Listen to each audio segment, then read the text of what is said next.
Viewers, we're looking here at Pathfinder and Playfair. These are two tall ships currently operating out of Toronto. They're training ships for young men and women to give them a unique early nautical experience.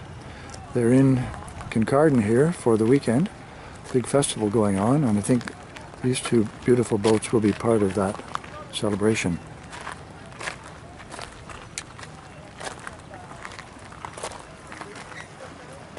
Ahoy, here's one of the crew members. I wonder if we can get him to talk a little bit about this boat.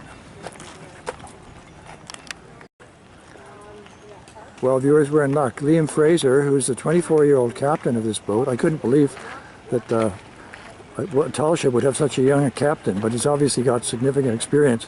Anyway, Liam's kind enough to share a few comments with us. Over to you, Liam. So the STV Pathfinder is a youth sail training vessel. She was built in 1963 in the Kingston shipyards for sail training, designed by Francis McLaughlin out of Kingston. She's got two sister ships, the TS Playfair and the St. Lawrence II, both also Brigantines of very similar design.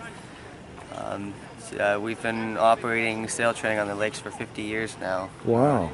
She takes 28 people on board at a time, 18 trainees and 10 crew, all youth aside from myself, between the ages of 12 and 18. And when they're on board, they sail the ship and stand watches and do everything that needs to be done to keep the boat running and safe navigation.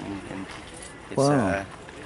It's just it's a great opportunity for kids to get out of the house and to gain some responsibility and to make friends and learn how to sail. Sure, sounds wonderful.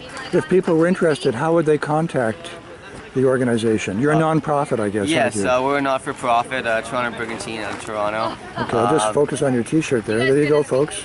Yeah, the website's just torontobrigantine.org. Okay. And we run courses between a week or two in length.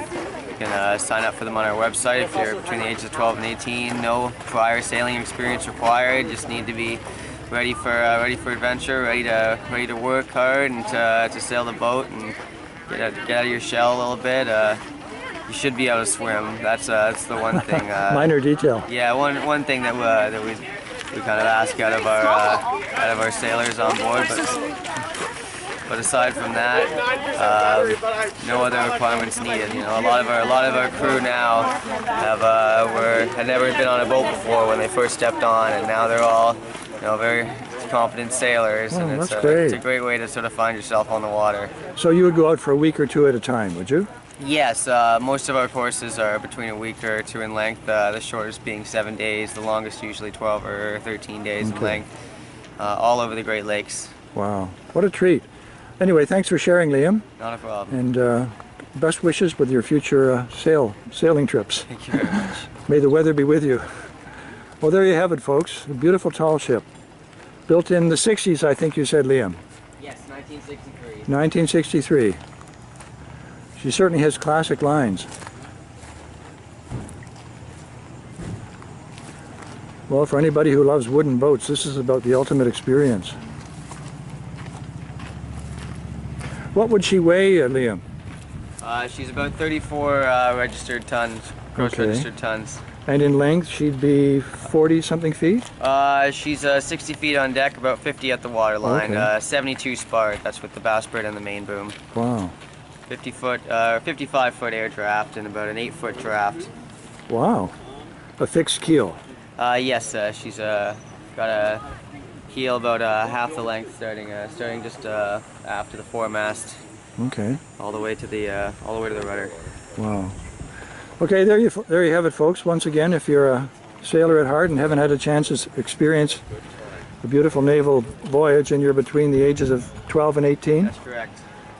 Hop aboard. Over and out. Here's our second tall ship just before we sign off, viewers, the Playfair, also part of the training school from Toronto. She looks actually a little beamier than the first ship we focused on.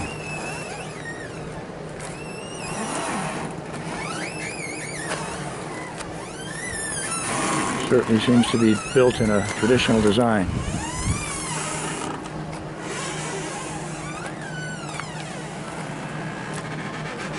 Well, I'm sure it would be a real thrill to be sailing on the Great Lakes in one of these two beautiful vessels. Over and out. Viewers, we're heading out to Chantry Island here for a tour of the Imperial Lighthouse. Chantry Island is currently a bird sanctuary. Lake Huron.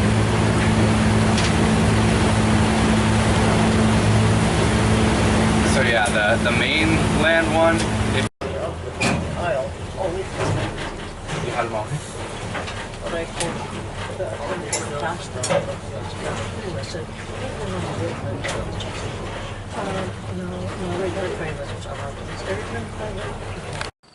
You are looking here at a replica lifeboat used for rescue purposes on the lake. And we're in an enclosed boathouse here, and all you have to do is roll it down the ramp and put it on the lake for whatever purpose it was needed.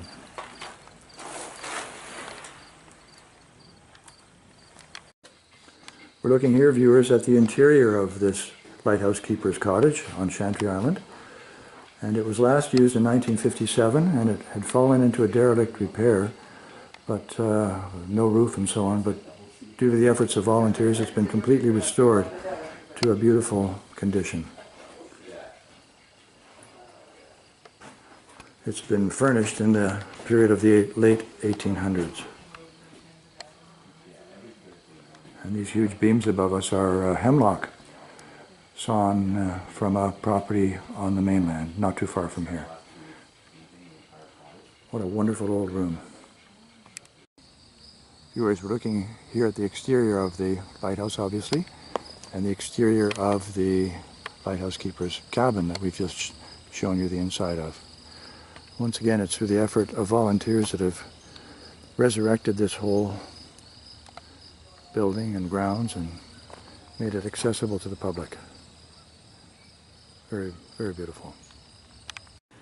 Viewers, we're at the top of the Chantry Island Lighthouse here, looking to the north, and we'll pan around to the west. As I mentioned earlier, this is a bird sanctuary.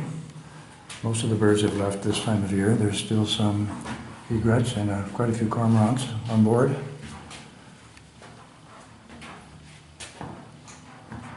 Apparently the original light for this house was a Fresnel lamp made in Paris, or pardon me, in France, and worked with a series of prisms and mirrors.